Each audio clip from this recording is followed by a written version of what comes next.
အိမ်က Wi-Fi ကိုဖွင့်ထားရုံနဲ့ကိုယ့်အတွက်လမ်းစဉ် crypto ဝင်ငွေရှာပေးမယ်နီလန်ကိုသိချင်ပါသလားဆက်သွယ်ရေးကုမ္ပဏီကြီးတွေရဲ့နေရာကိုအစားထိုးပြီးတာမန်လူတွေကိုအကျိုးညက်ခွဲဝေပေးနေတဲ့ရှုပ်ဝက်ချက်ကိုဒီဗီဒီယိုမှာရှင်းပြပေးသွားပါမယ်မင်္ဂလာပါ Welcome to DYOR channel Helium ဆိုတာဘာလဲ Helium ဆိုတာ Decentralized Wireless Network ဖြစ်ပါတယ်အယိုးရှင်းဆုံးပြောရရင်ဆက်သွယ်ရေးကုမ္ပဏီကြီးတွေကတာဝါတိုင်းတွေဆောက်ပြီးအင်တာနက်လွှင့်မိတာအစားတာမန်လူတွေကကိုယ့်အိမ်မှာ hotspot ဆက်လေးတွေတက်ဆင်ပြီးအင်တာနက်ကို Wi-Fi 5G လွှင့်ပေးလို့ရပါတယ်။အဲ့ဒီလိုလွှင့်ပေးတဲ့အတွက်အကျိုးခံစား권အနေနဲ့ HNT ဆိုတဲ့ crypto ကိုပြန်ရတဲ့စနစ်ဖြစ်ပါတယ်။စိတ်ကူးရင်တက်တဲ့ project တစ်ခုမဟုတ်ပဲတကယ်လက်တွေ့မှာဒီ bin ကိုအောင်မြင်စွာအကောင့်ထဲပေါ်ထားနိုင်ပြီး T-Mobile ကဲ့သို့ရိုးရာဆက်သွယ်ရေးလုပ်ငန်းကြီးများနဲ့ချိတ်ဆက်ထားခြင်းနဲ့ကိုယ့်ရဲ့ဖော်မှာအမှန်တကယ် data စီးဆင်းဖို့ on-chain value transfer ရှိနေသောကြောင့်ဖြစ်ပါတယ်။1999ခုနှစ်တွင် Helium ကို Original L1 mainnet ပေါ်မှာ launch လုပ်ခဲ့ပြီး2023မှာ Solana သို့ပြောင်းရွှေ့ခဲ့ပြီး Tokenomics supply အခြေအနေလက်ရှိ2026ခုနှစ်အချက်လက်များအရ HNT ရဲ့ supply အခြေအနေကအောက်ပါအတိုင်းဖြစ်ပါတယ်။ HNT ရဲ့အများဆုံးထုတ်လုပ်မြဲပမာဏကတော့223 million ဖြစ်ပါတယ်။ Total supply ကတော့186 million ဖြစ်ပြီးCirculating supply ကတော့186 million ဖြစ်ပါတယ်။ Total supply ရဲ့80%ကျော်ဈေးခွက်ထဲရောက်နေပြီဖြစ်တဲ့အတွက်အသစ်ထွက်လာမဲ့ token တွေကြောင့်ဈေးကျနိုင်တဲ့ဖိအား inflation risk အတော်လေးနည်းသွားပါပြီ။ Token distribution ခွဲဝေမှု Helium ဟာအစပိုင်းမှာ pre-mine လောက်ကောတဲ့ကြိုတင်တူးဖော်သိမ်းဆည်းထားတာမျိုးမရှိပါဘူး။အစိုးပိုင်းကာလခွဲဝေမှုကုန်းစံကအကြမ်းဖျင်းအားဖြင့်အောက်ပါတိုင်းထိခဲ့ပါရဲ့။ Hotspot တက်ဆင်သူများ Node operators miners အတွက်စုကျဲကို35% ကိုပေးပြီး Helium Inc. founders များနဲ့အစောပိုင်းယင်းနှိမြုပ်နှံသူများ VCs အတွက်35% နဲ့ကိုညက်ပေါ်မှာ data အသုံးမှုအတွက် network data transfer လုပ်သူများကိုခွဲဝေပေးခြင်းအတွက်30% လို့ဖြစ်ပါတယ်။မချက်ယခုခါ halving စုကျဲထက်ဝက်ချော်ကျဲစနစ်ကြောင့်နှစ်ကာလကြာလာတဲ့အခါ hotspot များအတွက်စုကျဲနှုန်းထားပြောင်းလဲမှုရှိနိုင်ပါတယ်။ HNT ရဲ့အဓိကအသုံးဝင်ပုံ gas fees data credits Helium ကိုညက်ကိုသုံးပြီး data ပို့ချင်တဲ့ကုမ္ပဏီတွေဟာ HNT ကို burn ပြီး data credits DCs အဖြစ်ပြောင်းလဲကပေးချေရပါတယ်။ governance အုပ်ချုပ်ရေး HNT ကိုတော့ခတ် stake ထားခြင်းဖြင့် VHNT ပြောင်းလဲရယူနိုင်ပြီး process ရဲ့အနာဂတ်အပြောင်းလဲတွေမှာမဲပေးခွင့်ရပါတယ်။ sub network backing IoT နဲ့ mobile လိုမျိုး Helium ရဲ့ကိုညက်ခွဲလေးတွေကထွက်တဲ့ token တွေကို HNT နဲ့ကြောထောင်းနောက်ခံပြု backing ပေးထားပါတယ်။အဓိကဖြည့်ရှင်ပေးနေတဲ့ပြဿနာတွေကတော့ရိုးရာဆက်သွယ်ရေးကုမ္ပဏီတွေအတွက်နိုင်ငံတော်ဝန်တာဝါတိုင်းတွေလိုက်ဆောက်ဖို့ဆိုတာကုန်ကျစရိတ်အရင်ကြီးပြီးအချိန်အရင်ယူရပါတယ်။ Helium ကအဲ့ဒီအခြေခံအဆောက်အဦကုန်ကျစရိတ်ကြီးမားလွန်းတဲ့ပြဿနာကိုဖြည့်ရှင်ပေးပါတယ်။လူထုကိုစုချေတိုကန်ပေးပြီးနေရာအနှံ့ hotspot တွေတက်ခိုင်းလိုက်တဲ့အတွက်ကမ္ဘာအကြီးဆုံးကိုညက်တစ်ခုကိုအချိန်တိုအတွင်းကုန်ကျစရိတ်သက်သာစွာနဲ့တည်ဆောက်နိုင်သွားပါတယ်။ Inflationary လားဒါမှမဟုတ် deflationary လားHelium ဟာ burn and mint equilibrium ဆိုတဲ့စနစ်ကိုသုံးထားတဲ့အတွက်ရေရှည်မှာ deflationary အရေးအတွက်ကျဆင်းစီဖို့ရည်ရွယ်ထားပါတယ်။ Token burning mechanism ရှိပါတယ်။ကိုညက်ကိုအသုံးပြုသူတွေ data ပို့သူတွေက HNT ကိုမချစ်မနေ burn လုပ်ပြီးမှ data credit ပြောင်းသုံးရပါတယ်။ကိုညက်အသုံးပြုသူများလာလေ HNT တွေများများ burn ခံရလေဖြစ်ပါတယ်။ထို့အပြင် Bitcoin လိုပဲနှစ်တစ်ကြိမ် halving ရှိတဲ့အတွက်အသစ်ထွက်လာမဲ့ HNT အရေးအတွက်ကတဖြည်းဖြည်းနည်းသွားပါတယ်။ Founders များနဲ့သူတို့ရဲ့ background Helium ကို2013ခုနှစ်ကတည်းကစတင်တည်ထောင်ခဲ့တာဖြစ်ပြီးအဓိက founders တွေကတော့ Ami Halim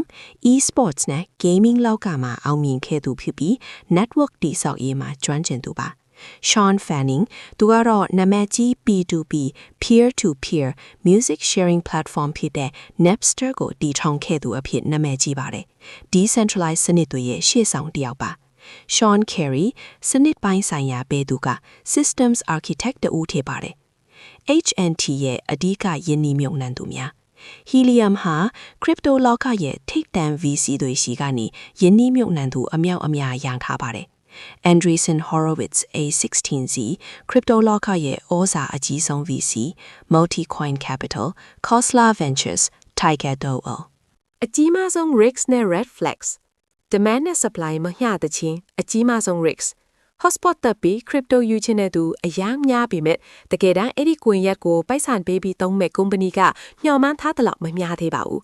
data အသုံးပြုမှုနဲ့ရင် H&T burn နဲ့နှုံနေပြီးဈေးတက်ဖို့ခက်ခဲပါဘူး Solana ပေါ်မိခိုးနေရချေ Helium ဟာကိုပိုင် blockchain ကနေ Solana စီကိုပြောင်းရွှေ့ထားပါတယ်ဒါကြောင့် Solana ကွန်ရက် down သွားရင် Helium ပါအလုံးမလုံးနိုင်တော့တဲ့ risk ရှိပါတယ် regulatory risk Telecom ဆိုတာနိုင်ငံတိုင်းမှာအစိုးရရဲ့တင်းကျပ်တဲ့စီးမြင်စည်းကမ်းတွေရှိတာမို့ဥပဒေပိုင်းဆိုင်ရာအန္တရာယ်တွေအမြဲရှိနေနိုင်ပါတယ် White paper ထဲကအဓိကအချက် key takeaways ငါချက် Deepin Decentralized Physical Infrastructure Network ရုပ်ပိုင်ဆိုင်ရာအခြေခံအဆောက်အုံတွေကို blockchain သုံးပြီးလူထုအင်အားနဲ့တည်ဆောက်ခြင်း Proof of Coverage POC Hotspot တွေကတကယ်ပဲ internet လွှင့်ပေးနေသလားဆိုတာကိုစစ်ဆေးပြီးမှစုကြေးပေးတဲ့စနစ်Data credits DCs crypto စီအတာချက်ကြမ်းပြီးမဲ့ကိုရက်အသုံးပြုဖို့ကိုတော့ USD နဲ့ချိတ်ဆက်ထားတဲ့ data credit သုံးပြီးပုံတီဖြစ်အောင်ထိန်းထားခြင်း burn and mint equilibrium H&T ကိုလောင်ကျွမ်းစီခြင်းဖြင့်တန်ဖိုးတက်လာအောင်ဖန်တီးထားသောစီးပွားရေးပုံစံ open source hardware မိသုံးစီထုတ်လုပ်သူမဆိုတတ်မှတ်ချက်နဲ့ကိုက်ညီပါက helium hotspot များကိုထုတ်လုပ်ရောင်းချခွင့်ပေးထားခြင်းအောင်မြင်မှုများနဲ့အနာဂတ်အစီအစဉ်များပြီးခဲ့တဲ့အောင်မြင်မှုများကဘာတဝန်းမှာ hotspot ပေါင်းတက်တန်းနီးပါးတက်ဆန်နိုင်ခဲ့ပါတယ်2023ခုနှစ်မှာ Helium ကိုပိုင် blockchain ကနေပုံမြန်တဲ့ Solana blockchain ပေါ်ကိုအောင်မြင်စွာပြောင်းရွှေ့နိုင်ခဲ့ပါတယ် Helium Mobile 5G ကို American မှာစတင်မိတ်ဆက်နိုင်ခဲ့ပါတယ်အနာဂတ်လှုပ်ဆောင်မဲ့အရာများ Internet of Things တာမက Helium Mobile 5G ကွန်ရက်ကိုကဘာအနှံ့ပုံမချဲ့ထွင်မှုနဲ့ Wi-Fi offloading လို့ခေါ်တဲ့ရိုးရာဆက်သွယ်ရေးကုမ္ပဏီကြီးတွေရဲ့ data အသုံးပြုမှုတွေကို Helium ကွန်ရက်ပေါ်ဖြောင်းရွှေ့ချိတ်ဆက်လာအောင်လှုပ်ဆောင်သွားဖို့ရှိပါတယ်။ပြိုင်ဘက်တွေထက်ထူးခြားချက် First mover advantage Deepin လောကမှာ Helium ကရှေ့ဆောင်ဖြစ်ပြီးလက်ရှိအချိန်ထိသူလောက်ကဘာအနှံ့ network ဖြန့်ချက်နေတဲ့ပြိုင်ဘက်မရှိသေးပါဘူး။ဥပမာ Poland Mobile လို့ပြိုင်ဘက်တွေက US ရရှင်လို့မရသေးပါဘူး။တခြားပြိုင်ဘက်တွေက idea အစစ်မှန်ပဲရှိနေချိန်မှာ Helium ကစက်တစည်းပေါင်းများစွာနဲ့တကယ်အလုပ်လုပ်နေတဲ့ AI မ ecosystem ကြီးတစ်ခုကိုတည်ဆောက်ထားနိုင်ပါပြီ။အဓိကမိတ်ဖက်များ Helium ရဲ့အကြီးမားဆုံးနဲ့အထင်ရှားဆုံးမိတ်ဖက်တွေကတော့ T-Mobile American ရဲ့ထိပ်တန်းဆက်သွယ်ရေးကုမ္ပဏီကြီးဖြစ်ပြီး Helium Mobile ကွန်ရက်နဲ့ T-Mobile တို့ပူးပေါင်းပြီးဖုန်းလိုင်းဝန်ဆောင်မှု hybrid network ပေးနေပါတယ်။ Solana Layer 1 blockchain မိတ်ဖက်ဖြစ်ပါတယ်။ Nova Labs Helium ကိုအဓိကဖန်တီးတည်ဆောက်ပေးနေတဲ့ကုမ္ပဏီ Treasury and Financial Structure ငွေကြေးချမ်းဝေ VCs များထံမှယင်းနှိမ့်မြုပ်ညံမှု$200 million ကျော်ရရှိထားပြီးအဓိကဖန်တီးသူ Nova Labs တွင်ခိုင်မာတော့အရင်နည်းရှိသည် network ပေါ်မှာအမှန်တကယ် data အသုံးပြုမှုမှရတော့ data credits DC အသုံးစရိတ်တွေက Tier 1 VC များရဲ့ပုံပိုးမှုကြောင့် bear market များကိုကြောဖြတ်နိုင်စွမ်းရှိပြီးကာလရှည်ရည်တည်နိုင်ပါတယ်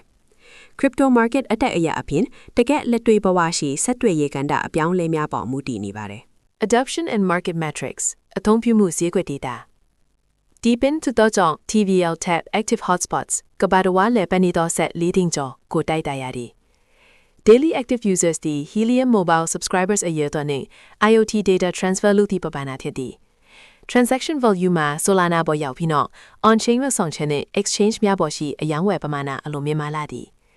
Developer activity အနေဖြင့် Nova Labs မှာအဓိကဦးဆောင်ပြီး Solana ecosystem မှာ developer များနဲ့ပူးပေါင်းဆောင်ရွက်မှုမြင့်တက်လာသည် H&T ကိုရဲ့ string summary Deepin နဲ့ပဲတွေအကြီးမားဆုံးကိုရဲ့ကိုဦးစွာတည်ဆောက်ထားနိုင်ခြင်း A1CC ကဲ့သို့အင်အားကြီးယင်းနှိမ့်မြင့်တက်သူများကြောက်ထောင်းနောက်ခံရှိခြင်း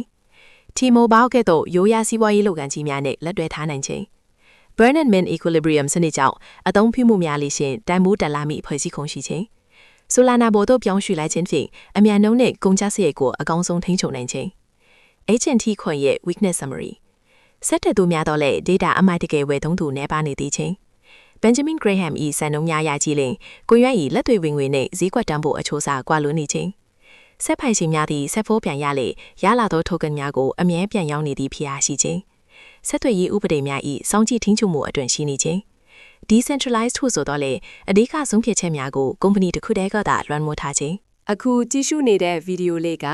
တင်တွက်တစ်ခုခုဒါမှမဟုတ်ဘ ഹു တုတအသစ်တစ်ခုခုရရှိစေတယ်ဆိုရင်တော့ကျွန်တော်တို့ရဲ့ channel လေးကို like နဲ့ subscribe လုပ်ပေးထားဖို့အထူးပဲတောင်းဆိုချင်ပါတယ် ဒါအပြင်ဗီဒီယိုအသစ်တွေတင်တိုင်းမှာလက်မလွတ်စေဖို့အတွက်ဘေးနားကခေါင်းလောင်းလေး notification bell ကိုလည်းနှိပ်ထားပေးပါဦးနော်ဒီဗီဒီယိုလေးကတင့်သူငယ်ချင်းတွေအတွက်လည်းအကျိုးရှိမယ်ဆိုရင် share ပေးဖို့လည်းမမေ့ပါနဲ့ဦးအခုလိုအချိန်ပေးပြီးအဆုံးထိကြည့်ရှုအားပေးခဲ့တဲ့အတွက်တယောက်ချင်းစီတိုင်းကိုကျေးဇူးအထူးတင်ရှိပါတယ်